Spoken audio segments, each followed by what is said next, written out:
Sindh online school class 7 मज़मून रियाज़ी unit 8 सबक अरिड़हों मश्क 8.6 एक्सरसाइज 8.6 ॾोहिटनि ऐं ॾोहिटियुनि खे सिंध ऑनलाइन स्कूल में भली कार। मां आहियां नाना आबिद। ॿारो हिन सबक में असां अलजबरा जे टे फार्मूले खे इस्तेमालु करे मश्क जा कुझु सुवाल हल कंदासीं। Question 1 a minus 3 whole square is equal to a square minus 6a plus 9 खे वेरीफाई करणो आहे यानी साबित करणो आहे। साबित करण लाइ असां जेका आइडेंटिटी इस्तेमालु कंदासीं उहा आहे a square a minus b whole square is equal to a square minus 2ab plus b square। हिन ॿिन्ही खे कंपेयर करण सां ख़बर पवंदी त a जी जाइ ते a ई हूंदो, b जी जाइ ते असां वटि 3 ईंदो ऐं अहिड़ी तरह असां a ऐं b जूं ही वैल्यूज़ हिन आइडेंटिटी में रखी असां हिन खे सॉल्व करे सघूं था। असां वटि लेफ्ट हैंड साइड जेका थींदी उहा छा थींदी, पर पहिरीं राइट हैंड साइड लिखूं। अचो त राइट हैंड साइड लिखूं। RHS is equal to a square minus 6a plus 9। उन खां पोइ लेफ्ट हैंड साइड लिखंदासीं equal to bracket a minus 3 whole square. इन खे जेकॾहिं असां ॾिसूं त असां ॾिठो त a जी जाइ ते असां वटि ईंदो a ऐं b जी जाइ ते ईंदो असां वटि 3। सो इन खे जॾहिं सब्सटीट्यूट कंदासीं त असां वटि ईंदी हिन सेकेंड आइडेंटिटी मां a जी जाइ ते a स्क्वायर थींदो माइनस 2 मल्टीप्लाई बाय a जी जाइ ते a थींदो ऐं b जी जाइ ते थींदो असां वटि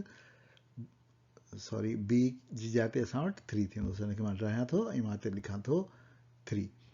b असां वटि 3 आहे।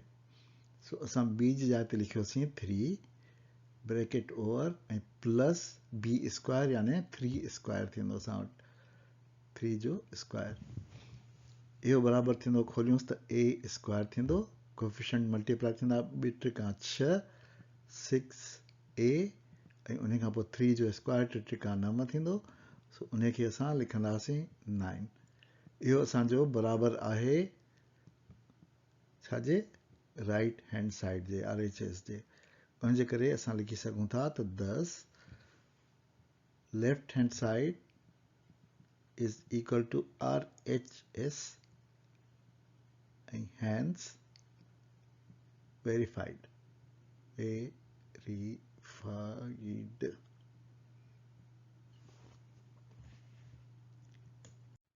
क्वेश्चन 4 में असांखे वेरीफाई करणो आहे त 6x minus 8 whole square is equal to 36x square minus 96x plus 64। इन खे वेरीफाई करण लाइ असां इस्तेमालु कंदासीं साॻे ॿी आइडेंटिटी जो, बल्कि टी आइडेंटिटी जो, जंहिंमें a minus b square is equal to a square minus 2ab plus b square आहे। हिन में असां ॾिसंदासीं त a जी जाइ ते असां वटि आहे 6x ऐं b जी जाइ ते असां वटि 8 आहे। सो हिन खे अचो त असां हाणे सॉल्व कयूं। इन खे सॉल्व करण लाइ असां लिखंदासीं सभिनी खां पहिरीं असां वटि right hand side RHS is equal to 36x square minus 96x plus 64। Left hand side असां वटि आहे 6x माइनस 8 स्क्वायर।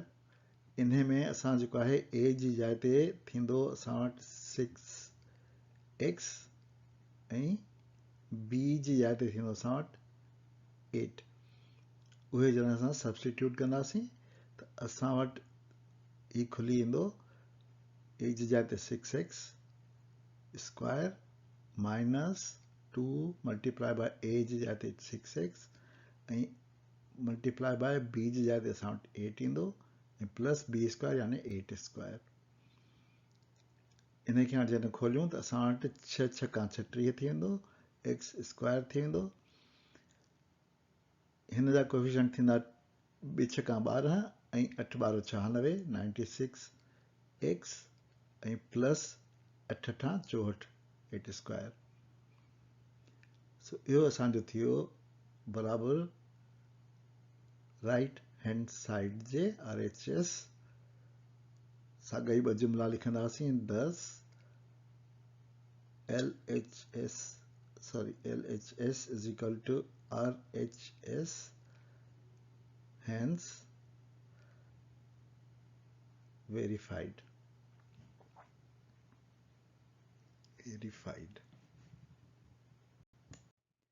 Question 5 में वेरीफाई करना 4a minus 7 whole square is equal to 16a square minus 56a plus 49. इन खे बि असां साॻे ई ॿिए टे आइडेंटिटी सां कंदासीं ऐं ॾिसंदासीं त a जी जाइ ते असां वटि ईंदो 4a ऐं b जी जाइ ते ईंदो 7. सो अचो त हिन खे असां वेरीफाई कयूं. राइट हैंड साइड असां वटि आहे 16a square minus 56a plus 49. Left hand side is equal to bracket में 4a minus 7 4a minus 7 bracket लगाईंदासीं ॿिन्ही पासे स्क्वायर. इन में असां ॾिसंदासीं त असां वटि a जी जाइ ते छा आहे. ॾिसो a जी जाइ ते आहे असां वटि 4a ऐं b जी जाइ ते छा आहे. b जी जाइ ते असां वटि 7. सो अहिड़ी तरह असां जेकॾहिं हिन में सब्स्टिट्यूट कंदासीं त असां वटि ईंदो 4a थींदो a जी जाइ ते, ॿियो थींदो स्क्वायर में माइनस 2 मल्टीप्लाई बाय a जी जाइ ते 4a ऐं b जी जाइ ते 7 ऐं उन खां पोइ प्लस साइन ईंदी छो त b स्क्वायर में आहे उहो 7 स्क्वायर थींदो.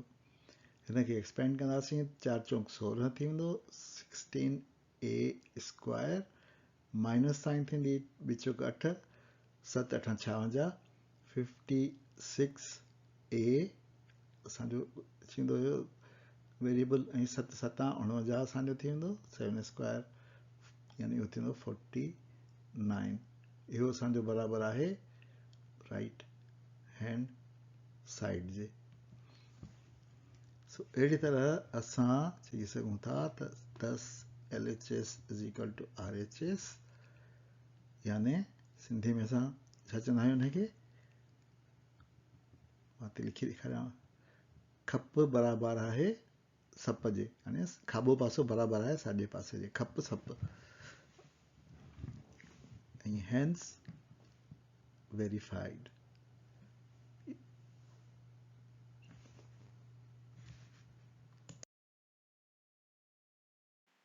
ॿारो इन ते असां पंहिंजे अॼोके सबक़ जी पुॼाणी था कयूं. नानाबिद खे इजाज़त ॾियो. वरी ॿिए सबक़ में मिलंदासीं. ख़ुदा हाफ़िज़.